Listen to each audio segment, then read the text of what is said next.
Bismillahirrahmanirrahim. Alhamdulillahi Rabbil alamin. As-salatu was-salamu ala sayyidina Muhammadin wa ala alihi wa ashabihi ajma'in. Amma ba'd. Assalomu alaykum va rahmatullohi va barakatuh. Alloh subhanahu va taolo Sayyidul ayyom va hajjul masakin bo'lgan juma kunida qilayotgan ibodatlarimizni qabul qilib, duolarimizni ijobat qilsin.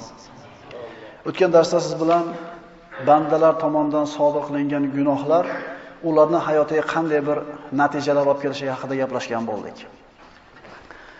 Qisqacha qaytarib qo'yamizki, ana shu gunoh tufayli insonning boshiga keladigan 15 ta zararli holatni faqat unvonini, faqat bir qatorni aytib berib qo'yamiz. Gunoh sababli avvalambor Allohning g'azabi bor. Ikkinchidan, mu'minlar gunohni ko'p qilgan bandani karih ko'rishadi.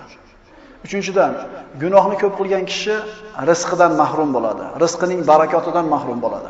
To'rtinchidan, ilmdan mahrum bo'ladi. Beshinchidan, gunohni ko'p qilgan kishining boshiga balolar keladi. Chunki Ali ibn Abi Talib aytganlaridek, insonning boshiga balo faqat qilgan gunoh tufayli keladi. Boshimizga ne balo kun kelsa, albatta o'zimiz qilgan gunohlarimiz bunga sabab bo'ladi. Oltinchidan, Allohdan uzoq bo'lishlik. Gunohni ko'p qilgan kishining qalbi qatiydi, qalbi qorayadi. Gunohni ko'p qilgan kishini Alloh taolo o'zidan nari qiladi. Yettinchidan, odamlar orasida yashashiga qaramasdan gunohni ko'p qilgan kishi o'zini yolg'iz his qiladi. Hukamolarning biri aytgandek, men qilgan gunohimni ta'sirini, xotinimni fe'li o'zgargani, bolamni itoatsizlik qilayotgani, ulovimni hadab fe'l qilayotganligida ko'raman deydi. Gunohni ko'p qilgan insonni o'zi odamlar orasida yashasa ham yolg'iz, g'urbatda yashashligi bor. 8-dan, qalbda va yuzda qarolik bo'ladi. 9-dan, Alloh taolaning itoatidan mahrum bo'ladi. Gunohni ko'p qilgan odam ertadan namozni boshlayman, Xudo xolasa deydi, ertamanga borguncha haligi himmati shashti pasayib qoladi. Ertaga falonchini ziyorat qilaman deydi, erta bo'lganda indinga deydi. Chunki qilgan gunohlari uni savobga emas, aksincha yana gunohga qaytarib tortib turadi. 10-dan gunohga tortilib turishligi. 11-dan Allohning nazdida past bo'lishligi, qalbdagi xorlik, aqlni pasayishi, gunohning shumligi natijasi hamda ketar soatda tiliga muhtoj bo'lgan kunida shahodat kalimasini aytmay til xiyonat qilib qo'yadi. Chunki eng tilimizga muhtoj bo'lgan kunimiz, tilimizdan ikki og'iz so'zni chiqishiga muhtoj bo'lgan kunimiz bu o'lim soati yetgan paytda ashhadu an la ilaha illalloh va ashhadu anna Muhammad rasululloh kalimasini ayta olmay qolishligi bor. Gunoh mana shunday bir zararli, xatarli hamda xunuk bir oqibatlarga olib keladi. Agar bir tabib, ishonchli hoziq tabib bir dorini berib turib, mana bu dori falon kasalga dori deb bersa,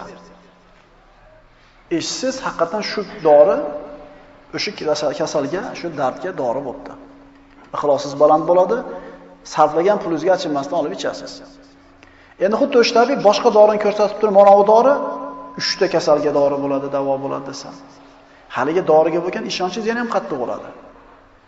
Endi bu bitta inson aytayotgan, dori shunday foyda bo'ladi deb berayotgan, ana shu davosi, dorisiga shunchalik ishonchingiz bo'lib turgan bo'lsa, ehtimol u dori sizga foyda qilar, qilmas. Odamda organizmi har xil. Bunga foyda qilgan narsa bunga zarar qilishi mumkin.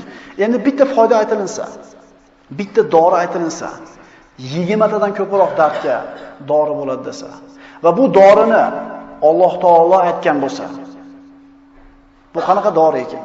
Ya'ni men Alloh taolo shunday bir kalimani o'rgatadi, mana shunday bir dorini, davoni beradi, 20 dan ortiq hayotingdagi musibatingga darmon bo'ladi, shifo bo'ladi desa.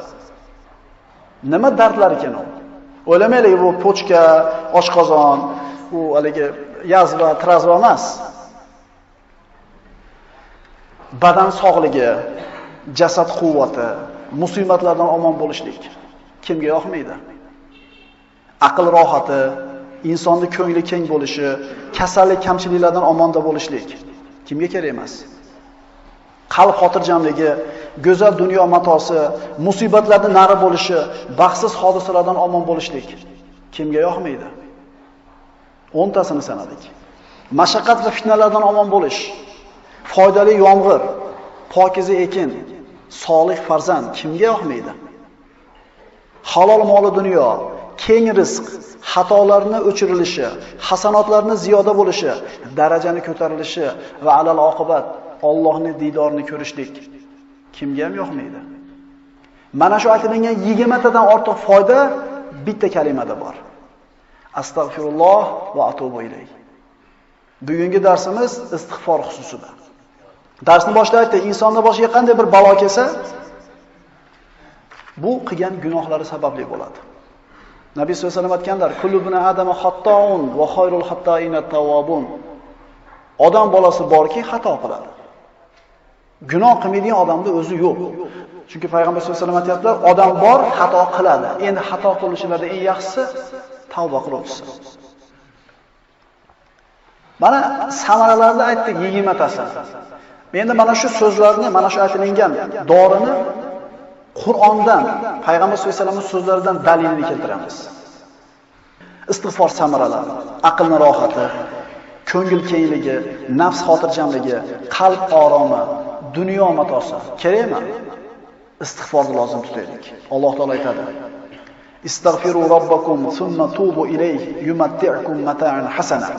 Hud surasi. Hud alayhissalom o'zining qavmi, Od qavmiga shunday xitob qildi: Parvardigoringizdan mag'firat so'ranglar. So'ngra uning o'ziga tavba qilinglar. Shunda u sizlarni ma'lum muddatgacha, ajallaringiz yetgunicha chiroyli mato, rizq bilan bahramand qilar. Insonning dunyo matosi keng bo'lishligi, qalbi xotirjam bo'lishligi farovon hayot.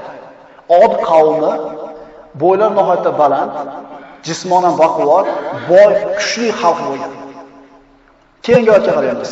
Jasad quvvati, musibatlar, kasallar, kamchiliklar, vahimalardan omon bo'lishni xohlaymizmi?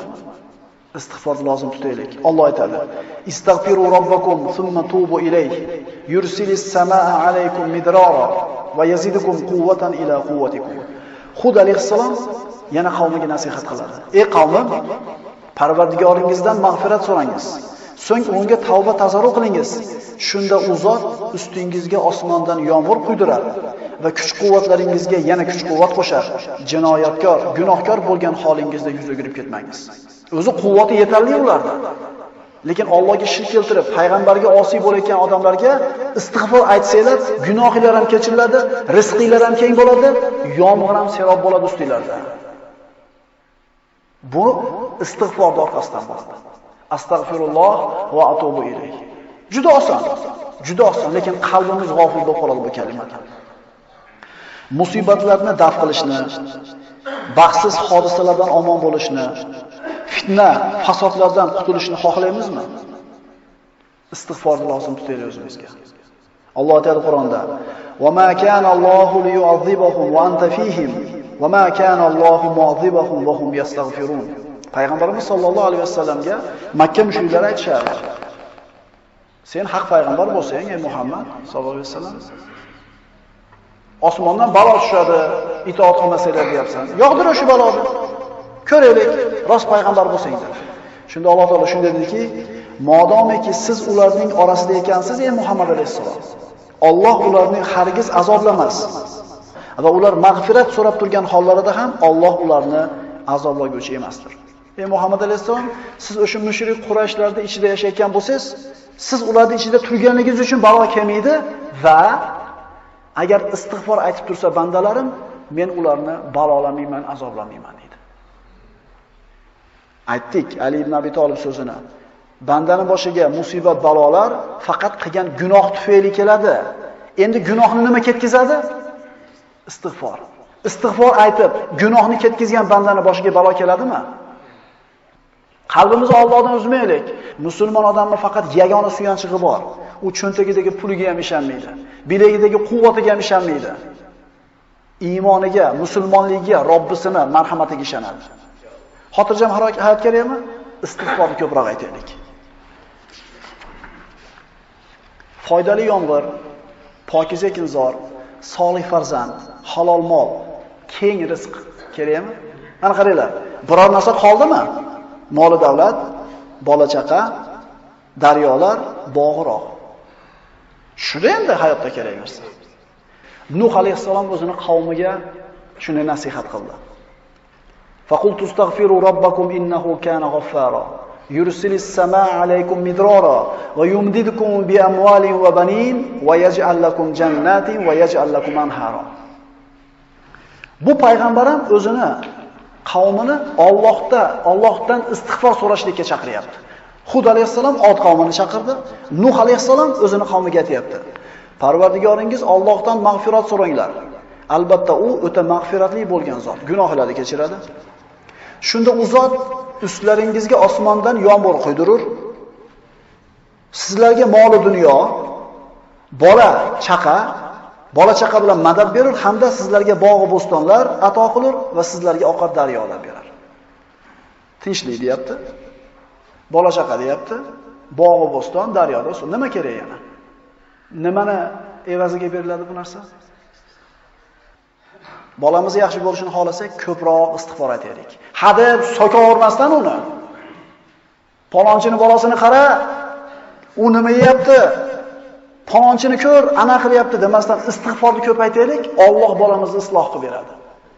Biz o'zimizni qo'limizga, harakatimizga suyanamizda, Robbimizga suyanmay qo'yganmiz. Biz tuzatib yuboramiz, urib to'lib tashlayman, mana shu bu narsadan mahrum qilib qo'yib, otib chop yo'q. Istig'forda aytsak, Alloh bolayni ham tuzatib beraman deya. Bilamizmi shu narsani biz? Xatolarning o'chirilishini, hasanotlarning ziyoda bo'lishini hamda darajamizni oliy bo'lishini xohlaymizmi? Istig'forni ko'proq aytaylik. Kimi xatosi yo'q ichimizda aytinglarchi?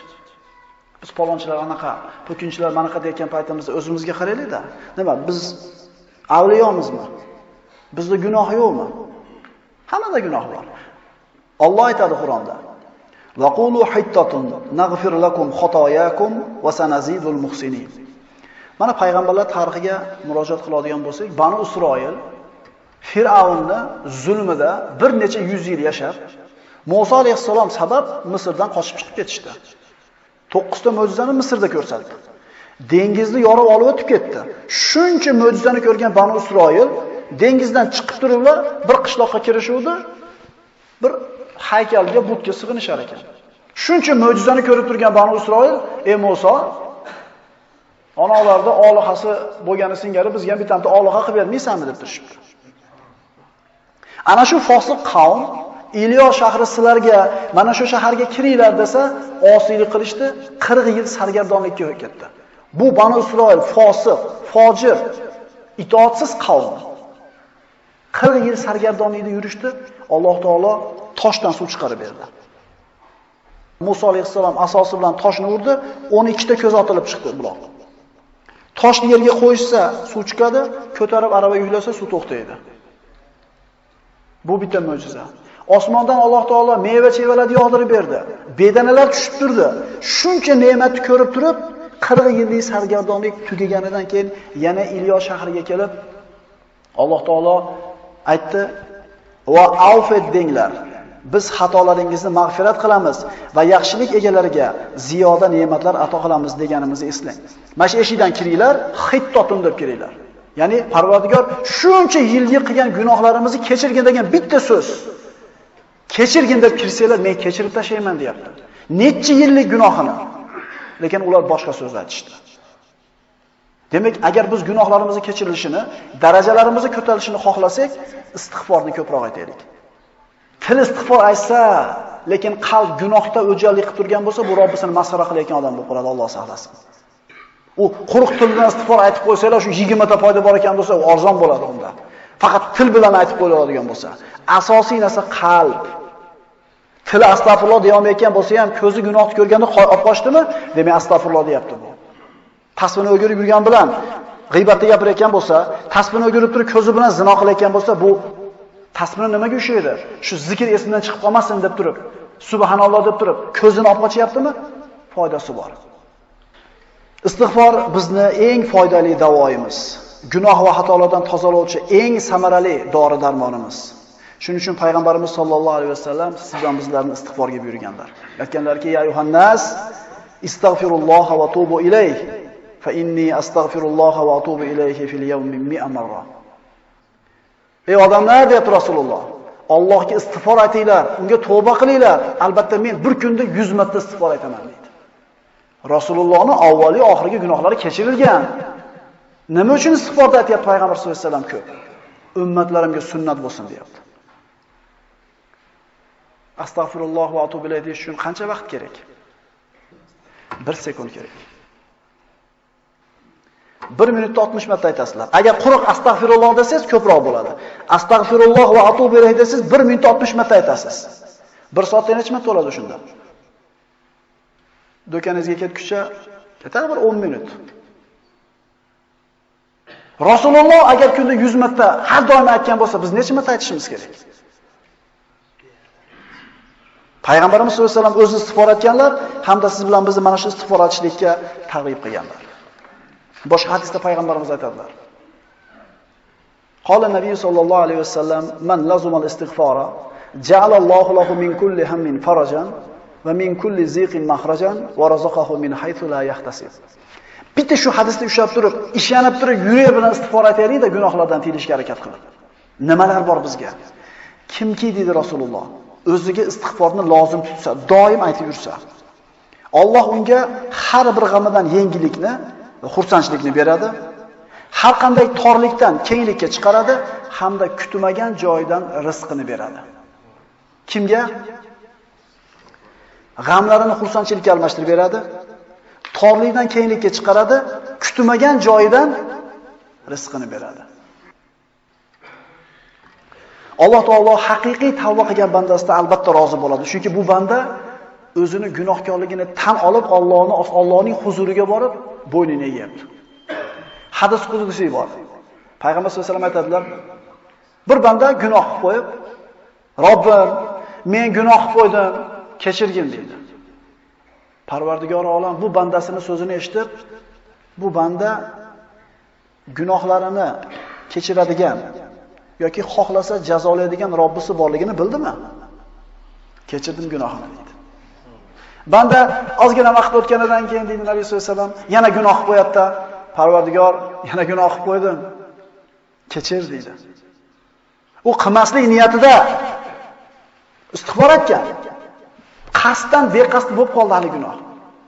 Desa Parvardigor yana aytadi, bu banda gunohlarni kechiradigan, agar xohlasa gunohi uchun jazo beradigan Robbisi borligini bildimi?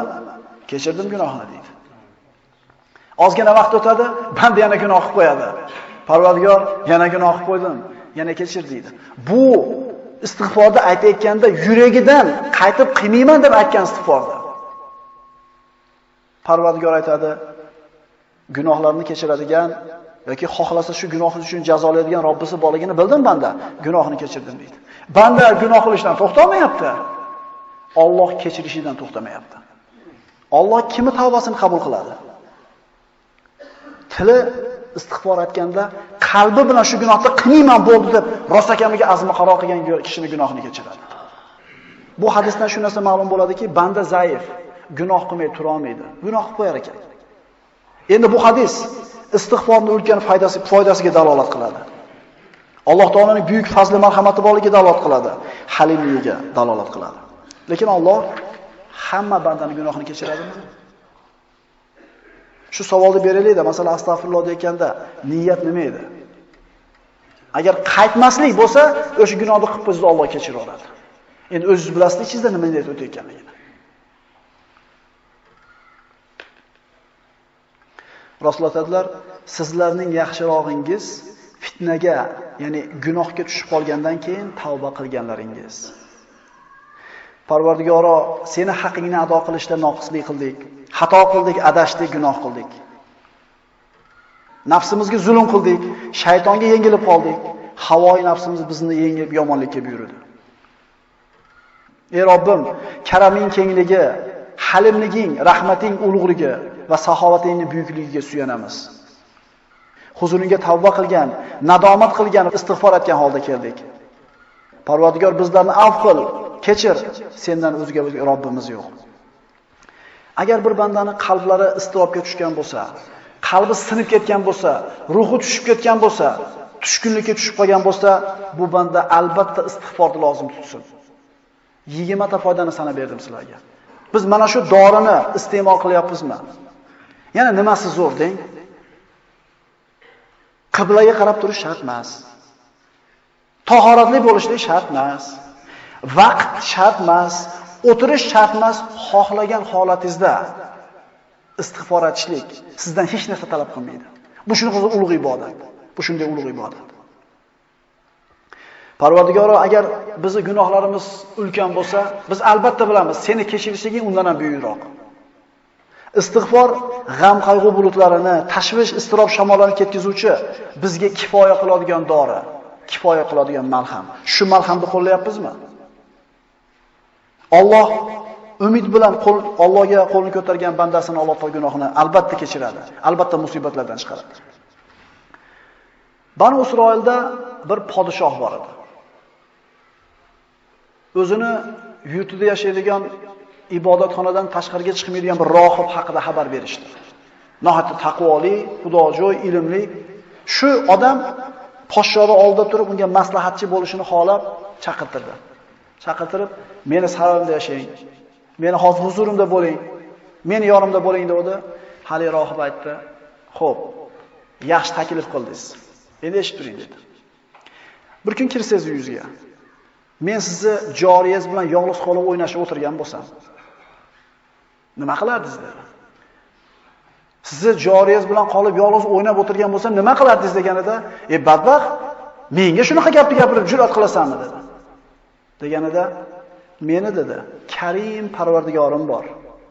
Bir kunda 70 marta gunoh qilsam ham menga qahr qilib, rahmatidan nari qilmaydi. Endi qanday qilib uning eshigini qo'yib, sizning eshigingizda turaman? Siz hali men gunoh qilmasdan turib shuncha g'azab qilyapsiz menga. Agar gunoh qilsam, nima qilardingiz menga dedi. Bilaylik, bizni Karim Parvardigorimiz rahmatidan quvmaydi bizni. Istig'for olib qaytsak, bo'ynimizni egib, kechirim so'rasak, Alloh albatta kechiradi biz bilan bizni. Xo'p, bizni qilayotgan istig'forimiz, tavbamiz hozir aytilayotgan, talab qilinayotgan darajadami? Hukamolardan biridan orif odam kim deb so'rashdi. Allohni taniydigan inson. Uni 6 ta belgisi bor dedi. Birinchisi, Allohni eslasa faxrlanadi orif. Ya'ni Alloh degan so'zni aytadigan qilib qo'yganiga shuni faxrlanib ketadi. Qancha odamlar Alloh deya olmayapti? Qancha dunyoda titrab turgan odamlar la ilaha illalloh kalimasidan mahrum. Shuni o'ylaydida Alloh deydiganlardan qilib qo'yganiga faxrlanadi. U falon millat vakili, qo'lida mana bir mansabi bor, moncha dunyosi borligi bilan emas, musulmonligi bilan faxrlanadi orif banda.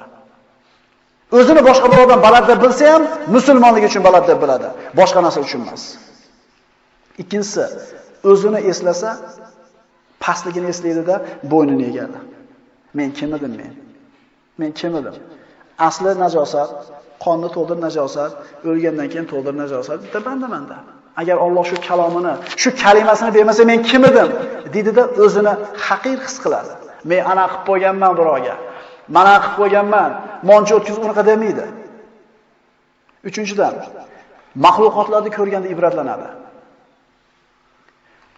O'zini tanitmagan bandalarni Alloh ko'rganda alhamdulillah ana shulardan qilib qo'ymabdi meni. Alhamdulillah ana shulardan qilib qo'ymabdi meni. Agar shulardan qilib qo'yganda nima bo'lardim men? To'rtinchidan, qalbi gunohga moyil bo'lsa, hushyor tortadi. Astagfirulloh deydi. Qo'ydi bu shayton deydi. Orif bandalar shunaqa bo'ladi. Beshinchisi, gunohlarni Alloh albatta kechiradi. Qul ya ibadiyallazina asrafu ala anfusihim la taqnatu min rahmatillah. Innalloha yaghfiruz-zunuba jami'a. Ey o'zini nafsiga gunohlarni ko'p qilib, nafsini isrof qilgan bandalarim, meni rahmatimdan noumid bo'lmanglar. Alloh hamma gunohlarni kechiradi degan oyatni eshitganida, gunoh qancha katta bo'lmasin, nima qiladi? Umid qiladi. Kechiradi meni Robbim deydi. Oltinchisi, o'zini gunohlarini eslasa, hijolat tortib istig'for aytadi.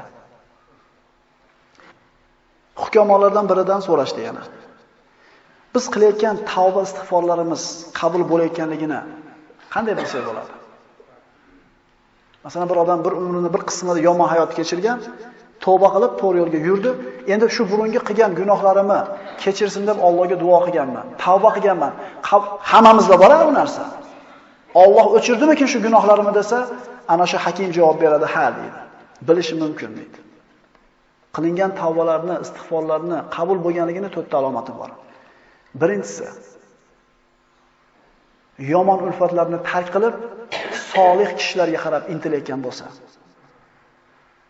Ikkinchisi, gunohlarini barchasini tark qilib, qo'lidan kelganicha toat ibodatga shoshilayotganligi, tavbalari qabul bo'lganligini belgisi.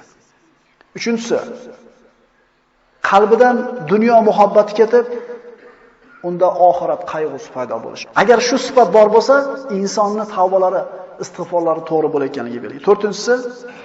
To'rtinchisi eng ehtimol yangilik emasdir, lekin bizga qiyin bo'lgan narsa. Biz hozir qilgan tavbalaringizni to'g'ri bo'layotganligini bilish mumkinmi desa, mumkin deb turib 3 tasiga javob berdik. To'rtinchisi, Alloh o'zini zimmasiga olgan rizq g'amini tashab qo'yib, oxiratda g'ami bilan ovora bo'layotgan bo'lsa, demak shu bandaning tavbalari qabul bo'ldi. G'ami ibodat bo'ladi. Qo'li mehnatda bo'ladi, ishini yurgizadi, savdosini qiladi, hunarni qiladi, lekin qalbi Alloh subhanahu va taolo bitta istig'for uchun bizga mana shunday marhamatlar ko'rsatadi. Alloh taologa duo iltijo qilib, istig'forlarimiz haqiqiy bo'lishini, qalbimiz bilan, chin yuragimiz bilan gunohni qilmaslikka qasd qilishlikni imkoniyatini Allohdan so'raymiz. Badan sog'ligi, jasad quvvati, musibat vahimalardan omon bo'lish, aql rohati, ko'ngil kengligi, kasalliklar, qalb xotirjamligi, dunyo matosi, musibatlardan daf bo'lishi, baxtsiz hodisadan omon bo'lish istig'for orqali bo'ladi. Mashaqqat fitnalardan omon bo'lish, yomg'ir, ekinzor, solih farzand, moli dunyo, keng rizq, xatolarning o'chirishi, hasanotlarning ziyoda bo'lishi, Allohning diydorini ko'rishlik istig'forga bog'liq bo'ladi. Payg'ambar sollallohu alayhi vasallam aytadilar, kim tong otganda Allohumma anta robbi la ilaha illa anta xalaqtani shu kalimani aytsa, kech kirguncha o'lib qolsa, shu odam shubhasiz jannatiy deganlar. Agar qaysi banda kech kirganda mana shu duoni aytib, tong otgunga qadar o'lib qolsa, shubhasiz shu odam jannatiy degan sahih hadis. Allohumma anta robbi la ilaha illa anta xalaqtani va ana abduk va ana ala ahdika va va'dika mastata'at a'udhu bika min sharri ma sana'at abu'u laka bi ni'matika alayya va abu'u bi dhanbi faghfir li fa innahu la yaghfiru dhunuba illa anta. Aqulu qawli hadha wa astaghfirullah li wa lakum. Assalomu alaykum va rahmatullohi va barakatuh.